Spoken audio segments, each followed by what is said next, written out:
We always have more to learn than we have to tell. Welcome to Agency for Change, a podcast from KidGlov that brings you the stories of changemakers who are actively working to improve our communities.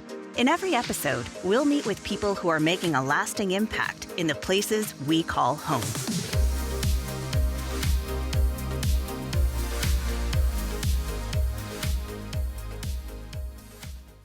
One of the things I really love about our show is that we get to deep dive into topics that otherwise don't get a lot of attention. And today is a perfect example of that. So take a look at your most recent pay stub. You might have a line item listed somewhere at the bottom for either life insurance or disability insurance or both. But beyond that regular deduction from your paycheck, most of us don't give a lot of time to thinking about this type of thing. Well, today we're talking with an insurance company that's been helping those in Lincoln, Nebraska and across the country through difficult times for over a century. So stay tuned because we're going to hear exactly what's unique about this particular organization, how they're doing business differently from others in the industry, and where you can learn more about their work. Hey everyone, this is Lynn Weinman, President and Chief Strategist of KidGlov. Welcome to another episode of the Agency for Change podcast. Today's guest is Susie Keisler-Munro, President and CEO of Assurity, an insurance company made up of people who work together to protect you and your loved ones during difficult times. Susie, welcome to the podcast. Well, thank you, Lynn. I've enjoyed listening to many of your interviews, so I'm pleased to be with you today. Oh, it's so great to have you with us. I've been really excited to talk to you. And to kick us off, could you just help our listeners understand what Assurity does and how you help people? Sure. So technically, Assurity is a life and supplemental health insurance company, but that probably doesn't do us justice. So if we kind of rewind a little bit back to our beginnings, what is the modern day Assurity life insurance company really traces its roots back to the 1890s. And really 3 startup companies that were conceived during a decade of what was drought and depression, and they all really reflected, I think, the entrepreneurial spirit and the resilience of the pioneers. And if you look at the basis on which they were all formed, it was really just the simple, but I think really powerful concept of people coming together to support each other in moments of need. Yeah. And it really is that very concept that still underpins our company today. And when you think about it, it is pretty much just the essence of what insurance is all about. Mm-hmm. We're just really driven to bring people financial protection, a safety that's going to help them withstand. Susie, I appreciate that because when you are talking, it takes me back to when I was a newlywed, which has been quite some time. One of the first things my husband did after we got married was set up a meeting with a life insurance agent. And I remember thinking, why are we doing this? We are young and healthy and invincible, but you got to think about these things when times are good, because if you wait, it's going to be too late. So it's great to have Assurity helping people in that way. Absolutely. And, people want protection and they deserve protection. And we try to find ways to make their lives easier when those hardships come. And we all know they do come, and they come in big forms and small forms. So. Absolutely. So, Susie, I know that you were previously an actuary before taking your current role as president and CEO of Assurity, which congratulations, by the way. I am curious, what inspired your interest in actuarial science? And at the time you went into the field, did you think it would lead you down this path? Well, so I had a keen interest in mathematics really from an early age. My father was a college mathematics professor, so you might say it was in my blood. Yeah. But the interest actually in an actuarial career was sparked originally in probably my junior high school years by a longtime piano teacher of mine. A piano teacher. Yes, who knew I had an aptitude for mathematics, and she had a daughter who was an actuary. And so she was the first one to really talk to me about that. So Wow. that intersection of business and mathematics was something that was always of interest to me. In terms of aspiring to be a CEO, you know, I look back on my career and I never really had specific aspirations to hold a particular position.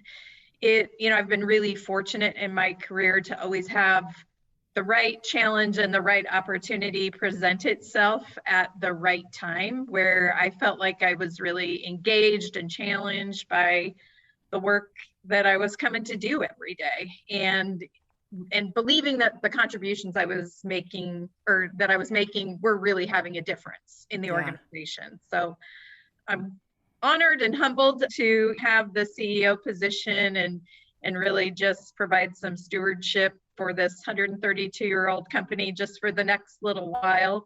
We make commitments in the products that we sell today that can extend 100 years. So the responsibility and the privilege is not lost on me. That is really a unique part of the business you are in. And I love the story about your piano teacher as well, because I think inspiration can come in so many different forms. And I think it's a good reminder to all of us as we go through our day. You know, you never know. Are we maybe inspiring the next Susie Keisler-Munro, right? And that's would be a great honor for anyone. So how has Susie, since your product has gone for so long, it goes for so long into the future, I'm sure though you've seen insurance change during your time in the industry. I'm curious, what are some of the trends that you're seeing? Yes, so I've been in the industry over 35 years, so yes, I'm old. And as most things in the world, there's been a host of changes during that time. I think, as with most industries, technology is clearly one of the primary drivers of change that I've experienced in the industry in my career. You know, when I started my career, there was no internet. You know, personal computers were not something that was just standard issue at a company. You look at I have to ask, I'm going to jump in. Did you have a typewriter on your desk?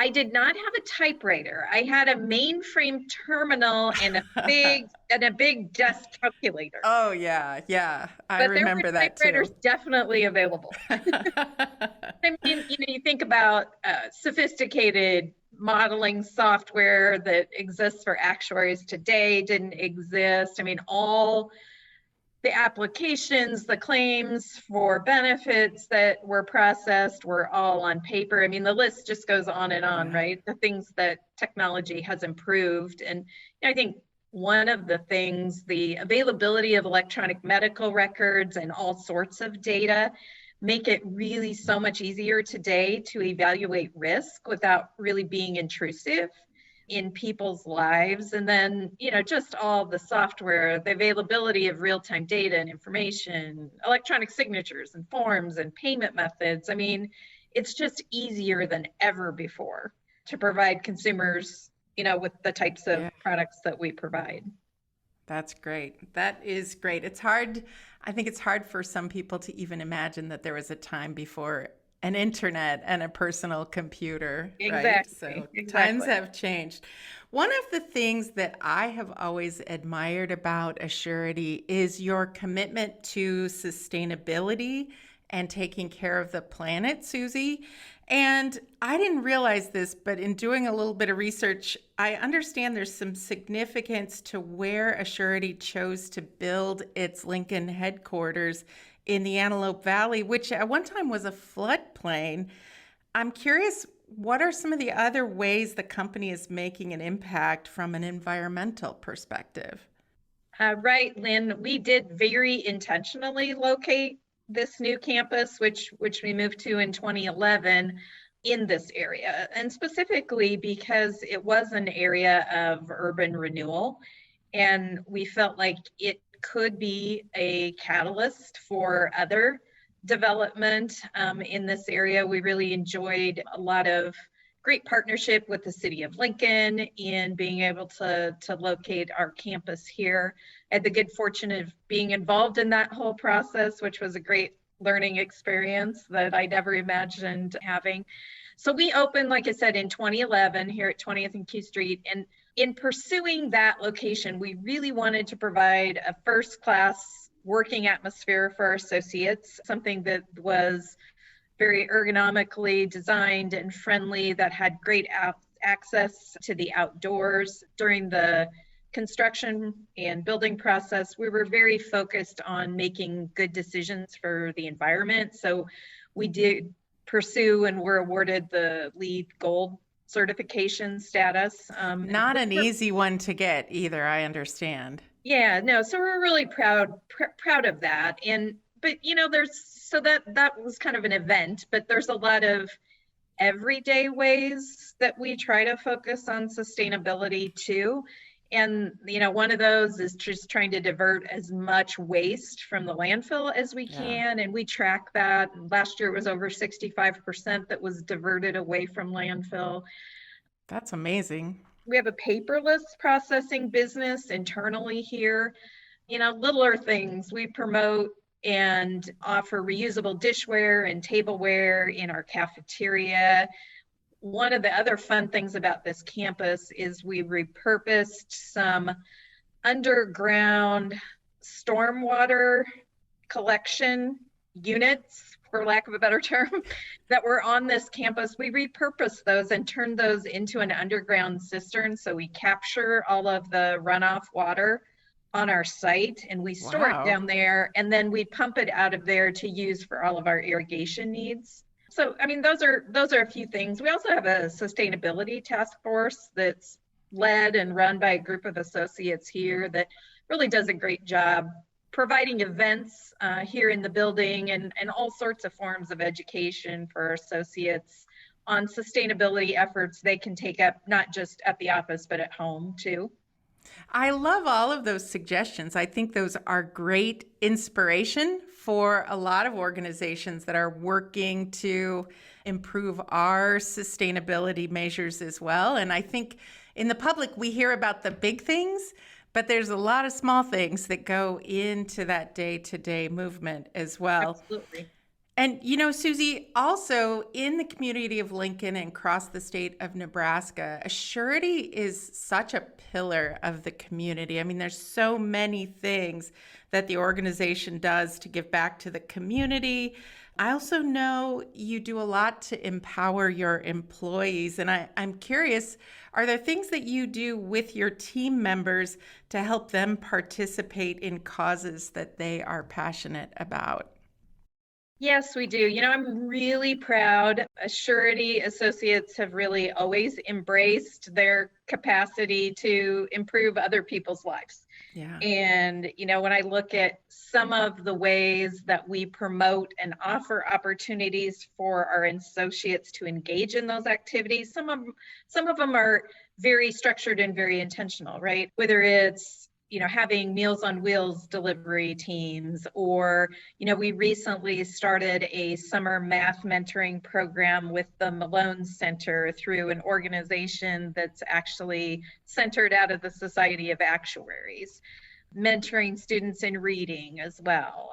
We routinely sponsor blood drives here on our campus, offer opportunities to volunteer at nonprofits. We clean up the trails that are adjacent to our campus here as well. And so really proud that it seems like when there's a need, Assurity can be found there. As I was just walking into this meeting, we're always a proud pace setter company for the United Way campaign.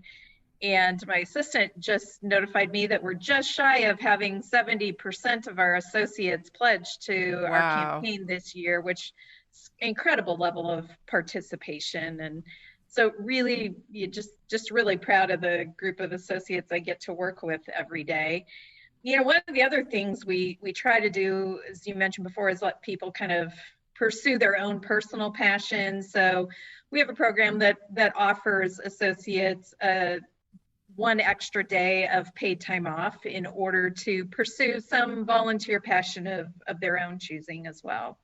That's really great. And it's such a great way. Volunteering in a field that you're passionate about is such a great way to, I think, learn about yourself, to maybe explore talents, to get the courage to try new things that maybe you wouldn't do so in your day-to-day job. So that is fantastic. And I want you to know, Susie, you being here on the podcast really represents something very special for us too. KidGlov became one of Nebraska's certified B corporations last year, and it's been a passion project of mine to have representatives from all of Nebraska's B Corps. So I know Assurity was one of the first pioneering that space for Nebraskans, and you're the sixth one right now that we've had on the show. So first, thank you for being with us. And second, I'm curious how being a certified B Corp has influenced the business in the years since receiving that designation.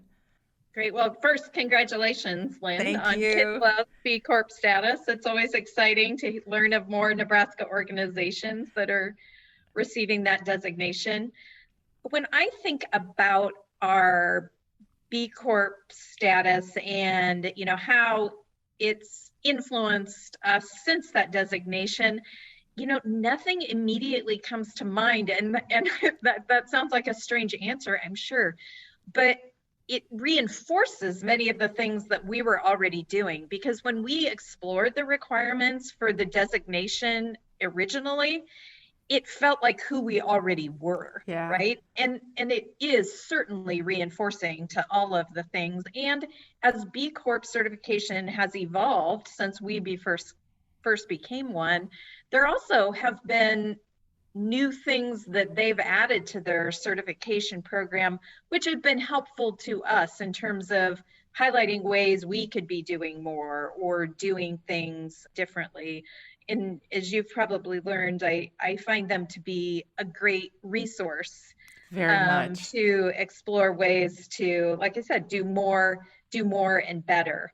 When I look back on it, we're somewhat unique because we're a mutual organization, right? And so it felt like much of that was in our DNA from the beginning, all the things that, a B Corp certification means. So yeah, that makes a lot of sense to me. I don't think that answer is strange at all. I feel similarly about KidGlov. I mean, when we first went through the assessment, we were very close to being there, and we didn't change who we were to be a certified B Corp, but it did make us better. And the open door to the resources and the community, I think, has been really such a pleasant surprise to meet other like-minded leaders like yourself and to learn new ways that they're diving in to be a force for good. So absolutely, I think that's really great.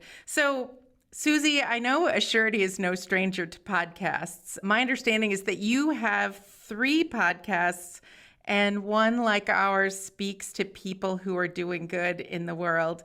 And I love that you are taking time to not only do the things to walk the walk, but also to highlight these change makers. What can you tell our listeners about why they should listen to the company's podcasts?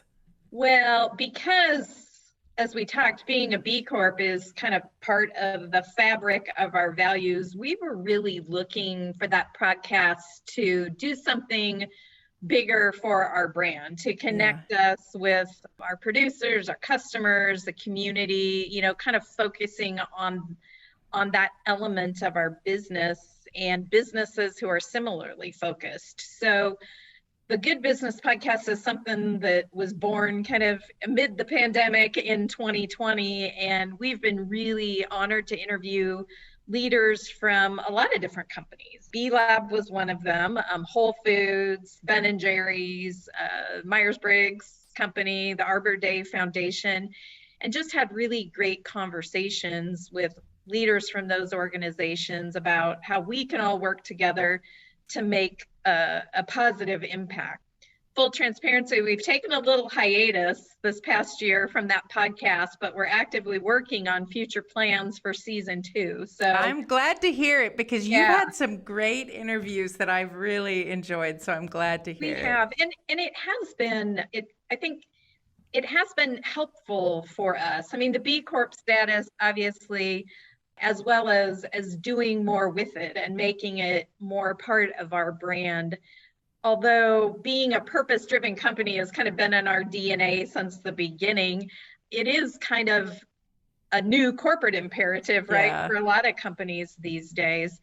And I think that people want to work for something more than a business and a bottom line, and they want their work to mean something. And we've heard time and time again from associates that we're trying to hire that it's a big part of, why Absolutely. they're looking at Assurity and why people stay at Assurity, because it does reinforce that sense of purpose in their work. So it's definitely been a good thing for us on a whole host of fronts. Absolutely. Susie, you've had some really big names your organization has on that Good Business podcast. And one thing I think about is I think a lot of times organizations like Assurity that are Midwest based, purpose has been part of your DNA for over 100 years, but you have been very humble about it, right? And so, whereas maybe other organizations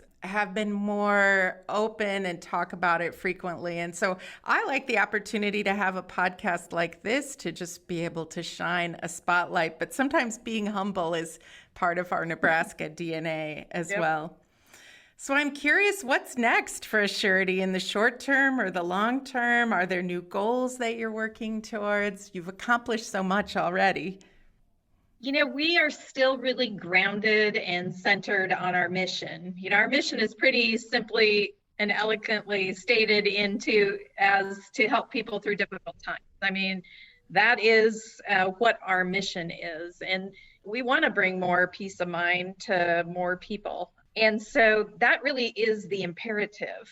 In so many ways, it's no different than what it was at our founding 132 years ago. But in a lot of ways, it is different. And so when we look to the future, we know that the insurance needs that we're trying to solve for continue to change with the times. And it looks different today than it looked 132 years ago, or even 5 years ago, or 10 years ago. So we're really focused on that.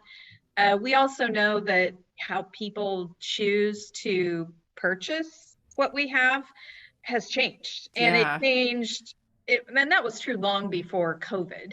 But accessibility to our products is a real and present issue. Now, despite the fact, like I mentioned before, that it's way easier to actually purchase life insurance or supplemental health insurance than it was 20 and 30 years ago, it's much less common for people to own life insurance than it was 20 or 30 years ago. And that's really a failing of our industry to reach people.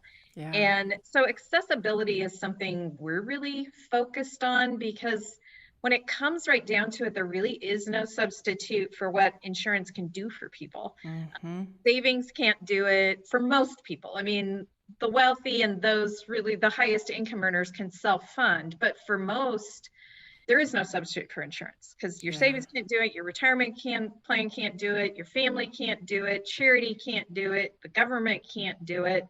And so it's really important to get protection in people's hands. And so we're really focused on that delivery mechanism on a number of different ways. How do we make it easier for people to access what we have, whether it's someone wanting to do that directly online, whether it's someone wanting to do it at the place of their employment, or working with a trusted advisor individually. How can we create as many points of access as is possible? That makes a lot of sense to me. I mean, I think the whole world was focused on being more digital before the pandemic, but boy, that really put an accelerator on all of that, Susie. I love the way you wrapped up your mission as well. It was succinct and very eloquent, and I've got to imagine that any of your team members that can really focus in on the simplicity but the good of that mission, that has to be very inspiring as well. So shout out to your marketing department or whoever worked on that. I think it's fantastic. So I'm going to ask you next my very favorite question. I ask this on every podcast because I am inspired by motivational quotes, and I get to talk with such interesting and inspirational people. Could you give us a few of your own words of wisdom to inspire our listeners? Well, one comes to mind, and it's something that, I work to remind myself of all the time, and that would be that we always have more to learn than we have to tell. Ooh. And I think it's really important as a leader, because I think to believe that and to practice that really requires some intellectual humility and an openness and a willingness to change your mind. And I think sometimes as leaders, it's easy to fall into the trap of people coming to you for answers and believing that you have all the answers. And so we always have more to learn than we have to tell. I think that's the one I point to. That is fantastic. And that's why I love this question. I've actually never heard anybody say it exactly that way before. And it's such a truthful and good statement. So, Susie, for our listeners who may not know much about Assurity, they'd like to learn more, maybe access your products, what's the best way to find out about Assurity? As with most companies these days, I think the best way to find out about Assurity is to visit Assurity.com. Very good. I love that you got that name and you got that URL clean and simple. So Assurity.com. We'll have a link to that website and a link to the Good Business podcast in the show notes on the KidGlov website as well. So as we wrap up this great conversation, what is the most important thing you would like our listeners to remember about the work that you're doing, Susie? Oh gosh, Lynn, I think just that, we have an incredibly engaged group of Assurity associates that are living our mission every day, trying to help people through difficult times. And I think we have a feeling here for those of us who work in the office, and we have team members who don't work here in Lincoln in the office as well, but a feeling that, we have a great place to work and we have great work to do. And that's exciting every day. A great place to work and great work to do. What a way to wrap up this conversation. Susie, I fully believe the world needs more people like you and more great organizations like Assurity. Thanks for taking the time to talk with me today. Oh, thanks, Lynn, and thanks for doing what you're doing. Thanks. We hope you enjoyed today's Agency for Change podcast. To hear all our interviews with those who are making a positive change in our communities, or to nominate a changemaker you'd love to hear from, visit KidGlov.com at KidGlov.com to get in touch. As always, if you like what you've heard today, be sure to rate, review, subscribe, and share. Thanks for listening, and we'll see you next time.